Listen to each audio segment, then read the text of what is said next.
I don't know, we don't make her. My brother, why I not go make her? When I dream for night, since when Mr. Peter become the president of Nigeria, why I don't go French? I'm the president of Nigeria. Why would I look good and French? What's the secret? My brother, the secret is my good brother. He's a brother that I cannot compare with any other brother. So what's the secret? I don't know.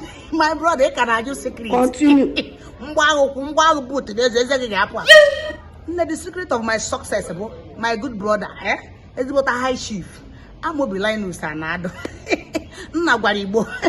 Mpadaka no nwe. Nwatakịrị do 3, 4, 5 years. We run mpadaka na nso na no we na we PS scholarship. The one. Jesus. One day each one go highest makes this product. Highest, that's updated one. Nke ụmụaka bitoro ego aka na. Nke ụmụaka Chineke tere mara na anya. Ezigbo ụgbọ. Gaa na Apple Junction, gafeta Apple Junction by the left. One day if ebe Nna gwaru Igbo no. Nna gwaru Igbo. Aka na afụ maka all kind of mazes, standard one, how to get how ndara akwa aka na agba mmiri ọ na-aga. Nna gwaru Igbo aka na afụ maka Mercedes. Anyị fụ maka engine. Nya odo ko na me Nna gwaru Igbo se odo bugari ego ni doro engine off.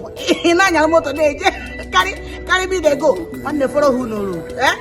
Nna gwaru Igbo aka na ebe engine. Aka na ebe the best Benz, Mercedes Benz product. After Apple Junction, I'm out of Lagos. Eba ako ogwiri ki gwiro. Ya fu mbamba no mesapre ba ijaba ine kata moto. Bambo jeba agro moto yi jeba Christmas nwanne. Happy Christmas Nna gwaru Igbo. Happy Christmas. Boy oh boy nwanne gi nwoke Daniel. Ezbo nwa na de kede afa mo nwa da MC Adannewi.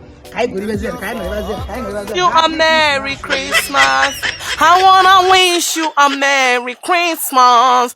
I wanna wish you a Merry Christmas from the bottom of my heart.